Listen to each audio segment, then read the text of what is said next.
Hello everyone. तो इस video में हम लोग ई कल्याण स्कॉलरशिप के ऊपर बात करेंगे। इसका दूसरा नाम आपका scholarship under welfare scheme Jharkhand government of Jharkhand भी है। तो ये इस वीडियो वो काफ़ी शॉर्ट वीडियो होने वाली है। इसमें जो भी पॉइंट्स होंगे काफ़ी टू द पॉइंट होंगे और काफ़ी मैंने शॉर्ट बनाया, इसलिए आपका टाइम वेस्ट नहीं होगा। सो लेट्स स्टार्ट दिस वीडियो। तो इस वीडियो में हम लोग क्या क्या देखेंगे, what is E Kalyan. Second, इसमें एलिजिबिलिटी क्राइटेरिया क्या क्या है, डॉक्यूमेंट्स रिक्वायर्ड क्या होंगे, इसमें इंपॉर्टेंट डेट्स क्या है, then scholarship amount and scholarship की जो टाइमिंग होती है कब तक मिलती है वो भी इसमें बात करूंगा। देन कॉमन मिस्टेक्स क्या होते हैं जो जनरली स्टूडेंट्स कर जाते हैं और उन्हें स्कॉलरशिप नहीं मिलती है। एंड लास्ट पॉइंट क्या है, क्या स्टेप्स क्या होती है फॉर्म फिलअप करने की। So let's start it. So पहली चीज़ है व्हाट इज ई कल्याण। तो ये एक पोस्ट मैट्रिक स्कॉलरशिप स्कीम है और इसकी जो रिलीजिंग डेट है 28 दिसंबर है और ये 15 जनवरी को इसकी रजिस्ट्रेशन प्रोसेस एंड हो जा रही है। एंड ये आपकी झारखंड डोमिसाइल वाले पीपल के लिए ही है, ठीक है। झारखंड जिनकी डोमिसाइल स्टेट है उन्हीं स्टूडेंट्स के लिए है। सेकंड की इसकी स्कॉलरशिप अमाउंट जो होती है वो काफ़ी वेरियस फैक्टर्स पे डिपेंड करती है। फॉर एग्जांपल आपकी कैटेगरी हो गई, फिर आपकी कोर्सेस हो गए डिफरेंट, लाइक कोई ग्रेजुएशन कर रहे हैं, फिर कोई बीटेक कर रहे हैं, ठीक है, कोई इंजीनियरिंग कर रहे हैं। सो डिफरेंट कोर्सेज पे डिपेंड करती है। देन इनकम पे भी डिपेंड करती है। तो फिर भी मैं एक आपको अप्रोक्सीमेशन देता हूँ कि जनरली ओबीसी के जो स्टूडेंट्स होते हैं वो अंडर बीटेक कोर्स उन्हें 50,000 पर एनम मिलता है एज ए स्कॉलरशिप अमाउंट, जो कि रियली एक डिसेंट अमाउंट है, ठीक है। देन इसकी स्कॉलरशिप अमाउंट जो रिसीव होती है वो अराउंड 3 से 4 महीने लग जाते हैं आपकी प्रोसेस एंड होने के बाद। फॉर एग्जांपल ये आपकी 28 से स्टार्ट हुई है, 15 को ये एंड हो रही है। तो आप अप्रॉक्स कर सकते हैं ये आपको अप्रैल के लास्ट तक में ये स्कॉलरशिप अमाउंट रिसीव हो जाएगी, अगर सारे कंडीशंस फुलफिल हो गए तो इसमें अब देखते हैं एलिजिबिलिटी क्या है। तो एलिजिबिलिटी काफ़ी सिंपल है कि स्टूडेंट को झारखंड स्टूडेंट की डोमिसाइल स्टेट होनी चाहिए। सेकंड, अगर कोई स्टूडेंट ऐसे हैं जिन्हें कोई अदर स्टेट में अपनी स्टडी परस्यू कर रहे हैं बट उनकी डोमिसाइल स्टेट झारखंड है, तो भी वो इस स्कॉलरशिप के लिए एलिजिबल हैं। सेकंड, जो कि बहुत इंपॉर्टेंट पॉइंट है कि कैंडिडेट को एससी एसटी या ओबीसी इन 3 कैटेगरी में से होना जरूरी है। थर्ड पॉइंट काफ़ी सिंपल है कि उसकी कोई भी कॉलेज होगी, ठीक है, कोई रिकॉग्नाइज्ड कॉलेज होनी चाहिए under government of India. Fourth point काफ़ी इंपॉर्टेंट है, इसमें आपको है कि जो एस सी एस टी के कैंडिडेट हैं उनकी इनकम 2.5 लाख से कम होनी चाहिए, इससे एक्सीड नहीं करनी चाहिए। देन जो बीसी कैंडिडेट हैं या ओबीसी कैंडिडेट हैं इनकी 1.5 लाख क्रॉस नहीं करनी चाहिए। तो ये इंपॉर्टेंट एलिजिबिलिटी क्राइटेरिया से पहला, domicile Jharkhand, then S C S T O B C should be their category, and final one is that there some conditions regarding their income. Then important dates इसमें है 28 दिसंबर को इसकी एप्लीकेशन फॉर्म स्टार्ट हो गई, यानी कि आज ही स्टार्ट हुई है। देन सेकेंड है इसकी 15 जनवरी को ये एंड हो रही है स्टूडेंट्स के लिए। तो ये दो चीज़ इंपॉर्टेंट थी। नेक्स्ट देखते हैं इंपॉर्टेंट डॉक्यूमेंट्स क्या क्या लगते हैं। तो डॉक्यूमेंट्स में basically student photograph, recent photograph आपकी होनी चाहिए। Then bonafide certificate with fee structure. तो ये आपको अपनी इंस्टीट्यूट की वेबसाइट पे आपको मिल जाएगा इसकी फॉर्मेट। आपको सिंपली डीन को मेल करना है, उस बोनाफाइड सर्टिफिकेट के लिए अप्लाई करना है और रिगार्डिंग जो भी उसके साथ डॉक्यूमेंट्स होते हैं उन्हें सेंड करना है। फिर वो आपको बोनाफाइड सर्टिफिकेट स्टैम्प और सील लगाकर भेजते हैं, जिसे आपको यहाँ अपलोड करना है। देन आपकी validity of income certificate should be from 1 अप्रैल। और हाँ, एक आपकी इनकम सर्टिफिकेट इसमें लगती है जो कि आपकी 1 अप्रैल के बाद बनी हुई होनी चाहिए। Then residential certificate, caste certificate. तो एज सच रेसिडेंस सर्टिफिकेट के लिए कुछ भी इंफॉर्मेशन नहीं दी गई है, बट जनरली ये 5 ईयर के लिए वैलिड होता है, तो आप अकॉर्डिंगली आप देख सकते हैं। देन कास्ट सर्टिफिकेट, ये भी आपकी रिसेंट की बनी हुई होनी चाहिए अप्रैल 1 के बाद। प्रीवियस ईयर मार्कशीट में आपको 12th की मार्कशीट देनी है। Then bank passbook scan. इसमें एक इम्पॉर्टेंट चीज़ है कि जो पासबुक होगी वो स्टूडेंट की खुद की होगी, ना कि उनके पेरेंट्स की। तो अगर नहीं बने हुए तो आप जल्दी से इसे बना सकते हैं, ठीक है। Then scan copy of application form, ये काफ़ी इंपॉर्टेंट है, बहुत लोग इसे मिस कर जाते हैं कि जो जब भी आप पूरी एप्लीकेशन फॉर्म फिलअप करते हैं तो इसके बाद एक फाइनल कॉपी बन के आती है, तो उसे आपको डाउनलोड करना है, उस पर ड्यूली साइन करना है, देन स्कैन करके आपको अपलोड करना है। फिर आते हैं कॉमन मिस्टेक्स के ऊपर। तो इसमें मिस्टेक्स जनरली क्या करते हैं वो कि cast certificate and income certificate 1 अप्रैल के बाद बनी हुई होना चाहिए। तो अगर इनसे पहले किए तो वो वैलिड नहीं होगी। सेकंड, स्टूडेंट्स की जो बैंक अकाउंट होनी चाहिए वो आधार से लिंक्ड होनी चाहिए। अगर नहीं है तो ये ऑनलाइन प्रोसेस है, हार्डली इसमें 20 मिनट्स लगते हैं, आप इसे कर सकते हैं। अपलोडेशन ऑफ स्कैन कॉपी जो मैंने अभी जस्ट बताया। तो ये सारी चीज़ें थे इसके शॉर्ट डिस्क्रिप्टिव में मैंने बताया। फिर नेक्स्ट अब इसके स्टेप्स पे जाते हैं कि अप्लाई कैसे करते हैं। तो फर्स्ट ऑफ ऑल आपको ई कल्याण की वेबसाइट पे विजिट करना है। इसकी पोर्टल आप देख सकते हैं, इसकी वेबसाइट खुल चुकी है। इस पे आपको स्टूडेंट लॉगिन पे क्लिक करना है। ओके, तो इस पे फिर आपको साइन अप करना होगा, बिकॉज आपने न्यू रजिस्ट्रेशन कर रहे हैं। तो इसमें आपको शॉर्ट एक रजिस्ट्रेशन फॉर्म भरनी होगी। ओके, मैं आप इसको दिखा रहा हूँ। ठीक है, तो इसमें कौन कौन सी डिटेल्स आपको भरने हैं? सबसे पहले आपको name, father name, date of birth, mobile number, email, password and then आपको कैप्चा फिल करना है। तो ये सारी चीज़ें आपको करनी है।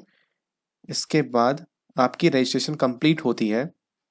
तो इसे फिल करने के बाद आपको क्रिएट अकाउंट पे क्लिक करना है। वन मोर थिंग कि आप इसमें जब भी फिल कर रहे हैं, मेक इट श्योर कि आपकी 10th क्लास की जो भी डिटेल्स थी उसी के अकॉर्डिंग ये फिल हो रहा है। Name, father name and date of birth. Okay, इसके बाद आपको साइन इन पे क्लिक करना है। साइन इन पे आपको दो ऑप्शन इसमें दिख रहे हैं, बाय ईमेल और बाय मोबाइल नंबर। तो किसी एक को सिलेक्ट कर लीजिए एंड आपको यहाँ पर आपकी mobile number and password password जो अभी आपने क्रिएट की थी एंड मोबाइल नंबर जो अभी रजिस्टर किया था, उन दोनों को फिल करना है एंड साइन इन पे क्लिक करना है।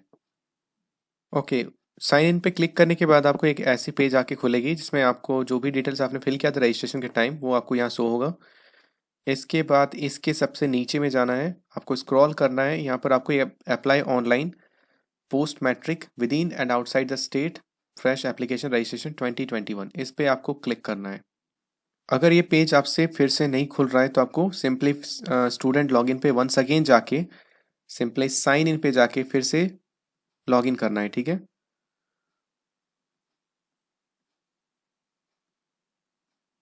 साइन इन पे जाकर आपको फिर से लॉगिन करना है। Now as you can see कि आपकी एक नई पेज खुल के आ रही है जिसमें आपको ये कंप्लीट एप्लीकेशन प्रोसीजर को कंप्लीट करना है, इसे फिल अप करना है। इसमें बहुत सारी डिटेल्स है, लाइक आपके 10th क्लास की details, personal details, last year class की डिटेल्स यानी 12th की डिटेल्स। इसके बाद आपकी कॉलेज की डिटेल्स, की बैंक अकाउंट की डिटेल्स, फिर आपकी communication address, permanent address, Aadhaar details and finally आपको कुछ डॉक्यूमेंट्स अपलोड करने होंगे। ठीक है, तो ये सारी चीज़ों को वन बाय वन हम लोग अच्छे से देखते हैं। ठीक है, और थिंक कि आपको यहाँ पर दो ऑप्शंस दिख रहे होंगे, post matric within the state and दूसरा है आउटसाइड द स्टेट। तो इसका मीनिंग सिंपल है। पहला तो कंडीशन था कि आपकी डोमिसाइल झारखंड होनी चाहिए एंड सो वो कंडीशन होनी ही चाहिए। Now with in the state का मतलब ये है कि अगर आप कोई कॉलेज जो कि झारखंड स्टेट के अंदर आती है, अगर उसमें आप स्टडी कर रहे हैं तो आपको with in the state select करना है। लेकिन आपकी कॉलेज अगर आउटसाइड दिस स्टेट है, झारखंड के आउटसाइड है, फॉर एग्जांपल कोई स्टूडेंट एनआईटी जालंधर में बीटेक कर रहा है तो उसे एंड उसकी डोमिसाइल झारखंड है तो वो post matric outside the state select करेगा। तो बस यही दो डिफरेंस है इसमें। ठीक है, तो पहला चीज़ में क्या है, आपको 10th क्लास की आपको बोर्ड सेलेक्ट करनी है, कौन सी बोर्ड से ये थी वो सिलेक्ट करना है आपको। इसके बाद पासिंग ईयर। ओके, इसमें आपको एडमिट कार्ड नंबर, ये एक्चुअली रिक्वायर्ड नहीं है, एप्लीकेबल लिखा हुआ है। तो अकॉर्डिंगली आप देख सकते हैं आपके एडमिट कार्ड में मेंशन है या नहीं। इसके बाद मार्क्स कितने ऑब्टेन्ड हुए, आउट ऑफ कितने, देन आपकी जेंडर एंड आपकी डिवीज़न या ग्रेड। ठीक है, ये सारी चीज़ें फिल करनी है। नेक्स्ट आपकी आती है पर्सनल डिटेल्स। तो इसमें आपको एप्लीकेंट का नेम, फिर पेरेंट्स एलिव है या नहीं वो सारी चीज़ें फिल करनी है। फैमिली इनकम कितनी है, फादर नेम, कैटेगरी क्या है। फिर लास्ट ईयर क्लास की डिटेल्स में आपको 12th की सारी डिटेल्स भरनी होती है। तो इसमें मार्क्स वगैरह, आपको सीजीपीए वगैरह जो भी है इसे फिल करना है। फिर आपकी कॉलेज डिटेल्स है, इसमें यूनिवर्सिटी का नेम लिखना है आपको। ठीक है, इसके पास कॉलेज का प्रॉपर नेम लिखना है और यहाँ मेंशन किया हुआ है कि उसकी ईमेल आईडी और पासवर्ड आपको, sorry email ID and mobile number उसको फिल नहीं करना है। ठीक है, एडमिशन डेट क्या थी ये आपको भरना है। फिर college, admission number, then course क्या है और कौन सी ईयर में आप हैं, स्कॉलरशिप टाइप क्या है, तो ये सारी चीज़ें आपको फिल करनी है। नेक्स्ट आपका बैंक अकाउंट डिटेल्स में फिल करना है। इसमें स्टूडेंट को अपना बैंक अकाउंट का डिटेल्स देना हुआ है और वो बैंक अकाउंट आपके आधार से लिंक होनी चाहिए, ये चीज़ मैंने पहले बता दी है। तो बैंक की name, bank, district, branch, account number, ठीक है। फिर ईमेल आईडी आपको इसमें कम्युनिकेशन एड्रेस में email ID, then mobile number, pin code, फिर परमानेंट एड्रेस में फिल करना है। इसके बाद आधार डिटेल्स में आपको आधार नंबर यहाँ फिल करना है। इसके बाद स्टूडेंट की एक फ़ोटो जो कि 150 KB से बिलो होनी चाहिए, वो यहाँ पर सिलेक्ट करके इसे अपलोड करना है। इसके बाद आती है आपकी एग्जैक्ट अपलोड डॉक्यूमेंट्स। कौन कौन से डॉक्यूमेंट्स आपको अपलोड करने हैं, सारे डॉक्यूमेंट्स आपके 150 से बिलो होने चाहिए, ठीक है। तो ये आपका है स्टूडेंट फ़ोटो, अभी बताया मैंने। फिर आपकी रेसिडेंशियल सर्टिफिकेट इसमें लगेगी। उसमें आपकी इशुएंस नंबर, इसमें आप अपने सर्टिफिकेट नंबर या फिर उसमें कोई इशू नंबर उस सर्टिफिकेट में मेंशन किया होगा, उसे फिल करना है। फिर इशू की डेट क्या थी वो आपको सर्टिफिकेट में ही मिल जाएगा, उसे अलग से यहाँ फिल करना है।